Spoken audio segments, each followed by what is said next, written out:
Okay, so if you're here looking for a video on certain Photoshop tools called the Burn and Dodge tool, you're in the right place. For logistical reasons to do with recording the screen, I do have to start in Illustrator though, with something you'll need to do for the homework that goes with this. Or just generally speaking, if you ever need to get something out of Illustrator. So in order to preserve layers and things like that, when you're working in Illustrator, there's a lot of ways you can bring in stuff from here to Photoshop, and one of them is to export this as a Photoshop file. So I say export as, and instead of PNG, which is what we've usually done, I say PSD. Now, I want to make sure that I put in, even if I only have one artboard, I say use artboards range 1. Why? Because if I don't, anything that's extra is gonna like show up and it's gonna change the file size. Illustrator doesn't, unless you say use artboards, it doesn't know to use only the artboard. So it can change the shape of things, and it would also shrink it. Now I have this background color here, but if you didn't, it would shrink it down into just the size that's where the images are. So I say export, and then it's gonna ask me on the wrong monitor about excuse me, certain things, one of which is the color mode.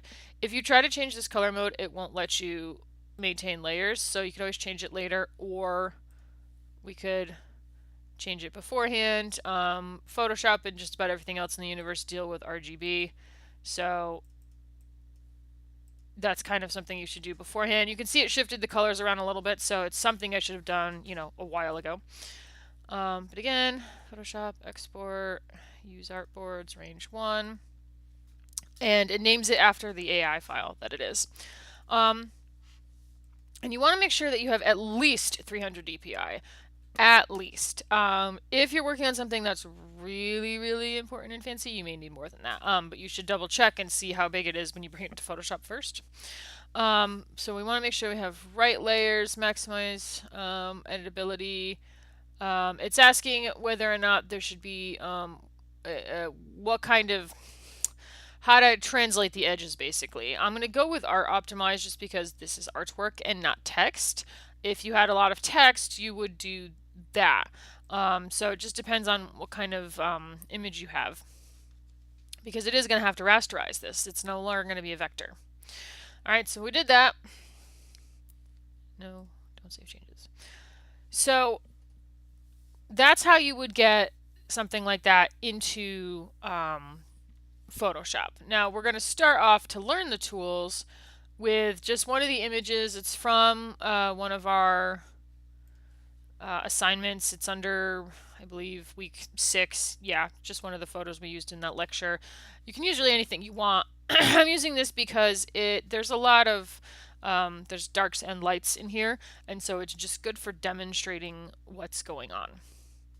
Now, before I get started, this is destructive editing. So these tools I'm showing you, there is no non-destructive version of them. So this is you've done all of your work, whatever your work is, and you're making like a new copy of your file to mess around with. This is not something you should do if you've been painting in Photoshop, whatever it is you've been doing. You do not want to apply this to that painting without having a backup that you didn't deal with. And so you can say, file, save as, cat, burn, dodge, like you can, whatever it is you call it, you can, PDF. Oh dear. I should pay attention to my settings because the last thing I saved in here must have been a PDF, which is not what I want. There we go. Cat, burn, dodge. There it is. So you want to make sure it's like a different file from before, and save as is a good way to do that. Now it means I can undo any of the burning and dodging that I do from this point out, but I can't also undo some of the other things. I'd have to go back into the older file. Alright, so burn and dodge are found towards the bottom of your painting tools. The dodge looks like a pin and the burn looks like a hand. We're going to start with the burn first. It behaves slightly more like one would expect.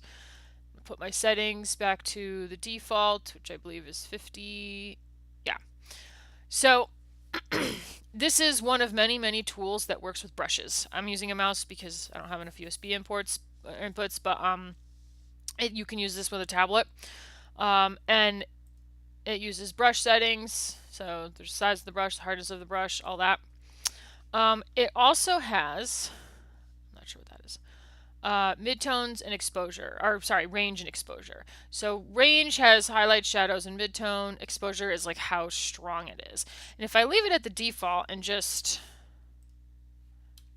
there it is. I'm hoping YouTube can pick this up. It's a little subtle. You can see it's darkening the image, but it's not like just drawing with a black brush. So if I grab a brush and I turn its opacity down to 50 and I just start drawing, see how different that is? Like you can see the edges of this quite a lot. Whereas with this burn tool, there it is. It's not just more subtle. It's considering the light and dark of what it's looking at as it burns the color in, right? So it's not just darkening things, it's actually saturating them. So if I bring this back up and I kind of deal with like half the cat's face, right?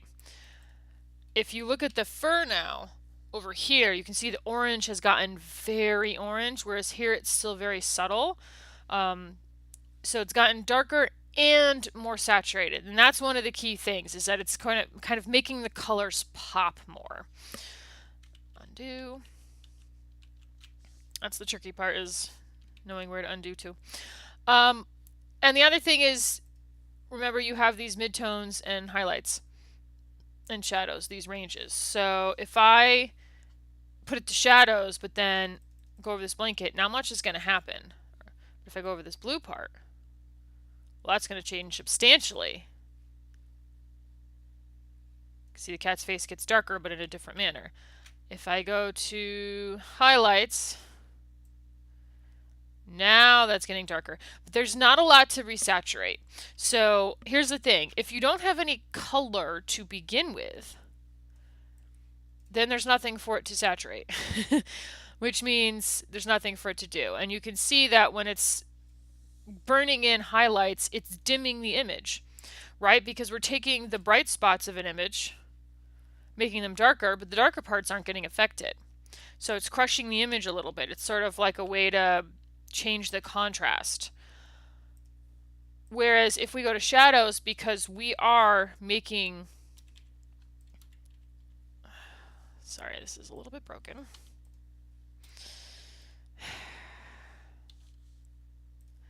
Because we're making this, there we go.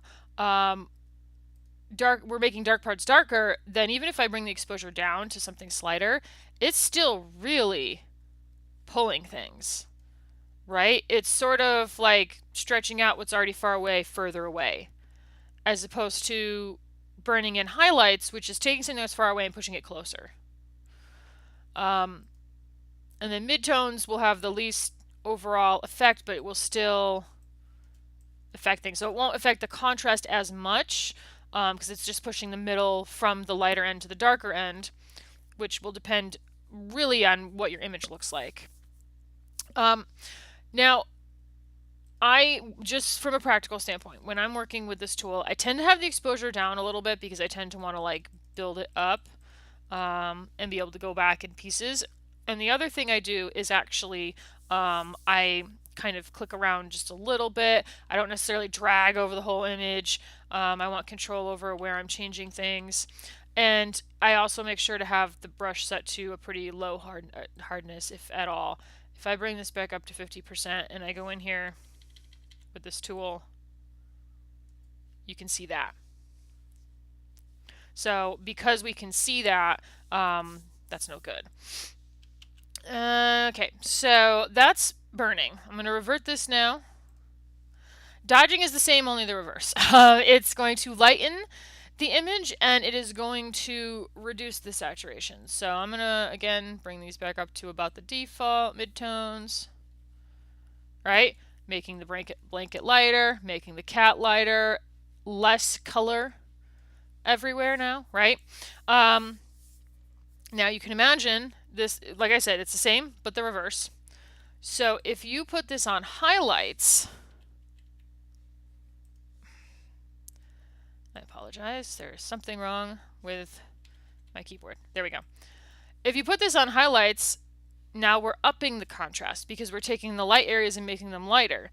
As opposed to if we put this on the shadows, you're taking away contrast because you're taking the shadows and making them lighter. Now, of course, the two results are different though. When we burned in the highlights on the other one, yeah, we took away contrast, but the whole image was very dim. Here, when we dodge the shadows, the whole image loses contrast, but the whole image gets lighter, like brighter, like it's overexposed. There we go.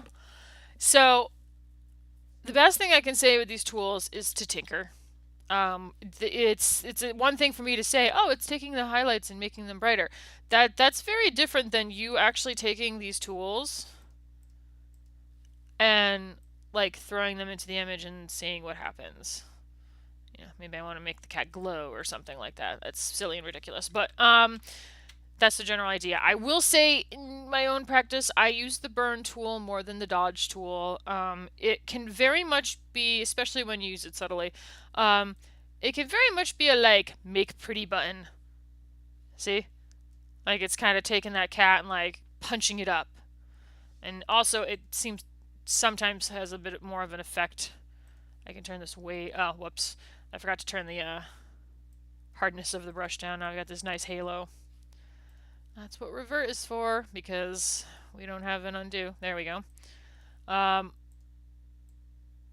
That's why it was so severe. The other thing that happens when you turn down the hardness of the brush, less and less is actually getting hit with the full scope of the brush. So I didn't need to turn down the exposure. I needed to turn down the hardness. There we go. You can see it's kind of like a general make punchy button. Right? And it punches up the color of the cat, and it's leaving the background relatively intact, and it can kind of hide itself pretty well. The dodge tool, just in practice, I find less use for it because it's a little harder to hide. I guess I can, nope. I would have to turn the exposure down. But if I wanted to subtly maybe unsaturate the background a little bit, like I want the cat to pop more. That's still down, good. I could do something like that. And of course, if you have a tablet and a little bit more control, a little bit more time than I'm using, then you could certainly do a better job with the edges than I am. Excuse me. But it just in practice, the burn tool I've had a lot more utility for. So what is your homework? Well, the homework is to take your cityscape. I don't have a cityscape. I never made one. But I want you to take your cityscape and open it up in Photoshop.